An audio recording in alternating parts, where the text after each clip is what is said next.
Hi, good morning. My God, it took me about 5 to 10 minutes just to get out of my morning mode, and eventually I'm feeling a lot better this morning than I have in previous mornings of like lethargy and kind of laziness. Uh, and yet I promised myself that over the next few months that I would try and, you know, bring about to the table all the things, all the notes that I've written down so that I could share, and yet so that I could connect with more and more people. And it's my truest and deepest joys, connection, relating, and also to come about more knowledge so that I could yet further define and enjoy life in many, many perspectives. One of my favorite subjects to talk about in all things and relating to all things is this mysterious concept called the yin and the yang. And the yin and the yang, it sounds oriental every single time I say the combination of those two words. But in every single culture, in every single society, religion, there's always this comparison between two energies. And the Chinese had it, termed the yin and yang. And yet, in every single society, they embodied the same concept, same principle. But the yin and yang to me isn't mysterious at all. It used to be. It used to be very, I was intrigued by it. I didn't know too much about it. But yet there's a level of wisdom that you feel impacted by each and every single time someone mentions or utters the word yin or yang. But yin and yang is is it's not hard to grasp. All it is, it represents two exact opposite energies, but yet within each of those energy is the opposite energy, and the illusion is that you won't ever see the other energy. You can only feel it, you can only sense it, you can only know of it.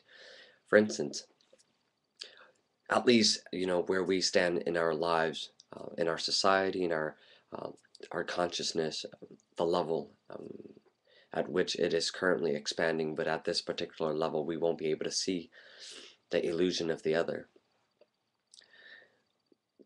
An example of that is, as human beings, as a human race, we are all either defined as male or female, and being defined as a male or female is quite illusory. Um, it's quite illusory in the sense that in the sense that when you go and define human beings, we tend to define them as either right-handed or left-handed, orthodox or unorthodox, preferring men, preferring women, right-footed, left-footed, goofy, or switch. What we don't realize is that we can be both. We can absolutely train ourselves in a way that we are um, incredibly dexterous with both hands, both legs, even using more than one languages.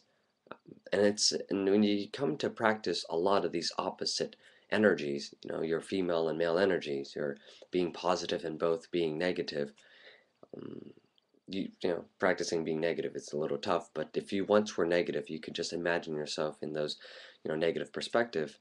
You get the idea that they're both just perspective, and you get the idea that having those two perspectives, you can relate to both of those positions. Being able to relate to both of those positions, you absorb the contrast in positions as an energy form.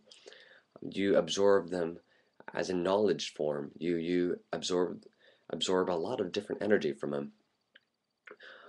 Being in a position where you can relate to the female, you could, and also be in a position where you can relate to males, you definitely come out more knowledgeable. You come out more, understanding.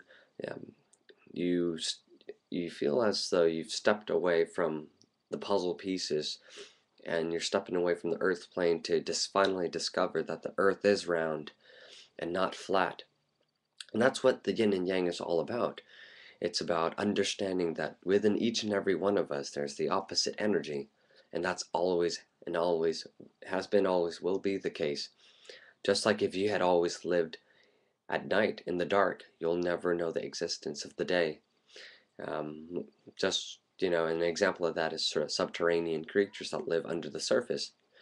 And just like with us, if we've always lived above surface, terranean, civilizations, will never know of societies that may be living underground, subterranean cultures. And throughout histories, there have been many documentations of that, documentations of, subterranean and both terranean life, and civilizations. And going back to that, so within each and every one of us, you have the opposite energies. So within a male energy, you have a female energy. And the beautiful thing about that is that as society evolves and as generation evolves over the years, you'll get more and more of those female energy as coming up to the surface. And it's the kind of energy that revolves, where the female energy will revolve to the front. If you were, let's just say if you're a guy, the female energy revolves to the front, and the male energy slowly revolves to the back, but they're both still there. It's just a matter of them taking turns. Much like the way the earth and sun revolves, from a perspective they can revolve around one another. Much like how night and day revolves, and all things in life alternates, and that's how cycles are. And much like the whole idea of what Einstein has been saying about the law of relativity, it's just all things relate in a matter of two forms, and generally the most common two forms are the polar opposites, and thus that's why we call it the yin and yang. They are just polar opposites. Okay. Another example of the yin and yang is your id and your ego. Your id and your ego is a very interesting concept that a philosopher or a psychologist by the name of Sigmund Freud a while ago has studied and devoted his entire life to. And Sigmund spoke, of the id and ego every chance he gets, and yet he's explaining the exact same thing I'm explaining. The id is more of your spiritual energy. It's the existence of your id is throughout. It embodies all things, and in every one of us we share a very common id. Yeah, then that id wants to unite ourselves with other people, connect with other people. It knows a lot about one love. It knows a lot of that because it came from one love. And the ego is the other opposite. And the ego is definitely your physical energy, your more or less your physical being, your physical experience here on this earth plane. And your ego is all about individuality, experience things with, even though it's experiencing with other, it's mainly about its individual self.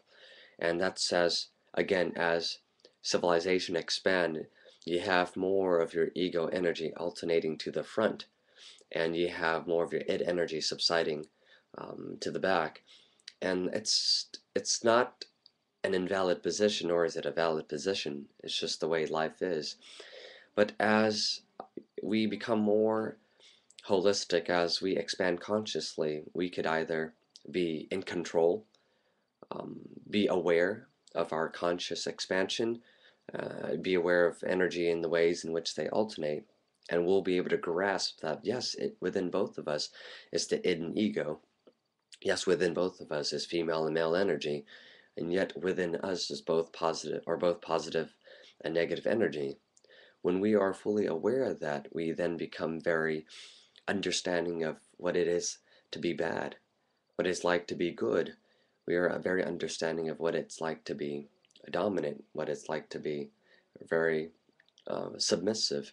We're very understanding of what it's like to be in another race, what it's like to be poor, what it's like to be rich. And those are the contrasting perspective that you hear philosophers, they speak of that constantly today. They spoke of it many civilizations, in every civilizations. And to end this talk on the yin and yang is that if you live life consistently doing the same things over and over, you may become better and better at that particular subject. But if you live life in contrast, moving away from what you're used to, and you live life in contrast from being in that particular field to leaving that field and coming back to that field, you actually learn more. Um, you embody more of those energy. It's because you've taken that step. You've allowed energy to travel, and when energy do travel in that sense, you get to absorb that into your being. So living life in contrast, and just like the night and day would always alternate in contrast, you get more out of life, and you do that continuously. um, and being an entrepreneur, perhaps getting into a field, a career, and then leaving that career, you know, and being very surrendering to yourself, and trusting that all things will come by the way in which you desire them to come. Not fearing that. Fear is absolutely okay, but you embody both the aspect of fear and letting go fear. Doing both, embodying both. That's the nature of the yin and yang. And be a perfectionist, and also enjoy yourself when you're in that very dumb, stupidly profound state where you could really relate to the lay person. Um, you could enjoy yourself both when you're ugly, and you can enjoy yourself both when you are, sweet and charming, with a great smile. You could relate to the person that you like to relate to, and also relating to everyone you don't like to relate to. You know, see yourself in those contrasting positions, and see what more you can get out of life. Everyone have their own everyone documents their experience differently, and I'm here doing the exact same thing, and I find myself in a position where I appreciate a lot of different things. Things are very rewarding to me. To this very day, I appreciate a lot of different things. Financially, I am very stable. Relationship wise, I'm very stable. I can imagine myself stable in a lot of different positions.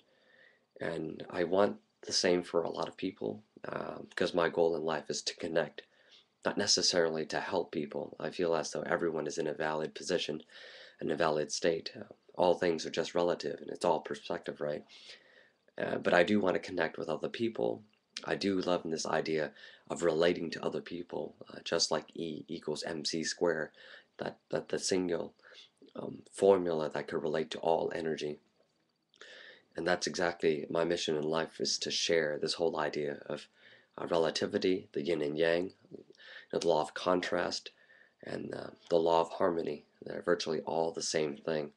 And I thank you for listening, and I appreciate you for all the questions, the comments, and the answers that you've been sharing with me over the past 2 years. And I thank you again.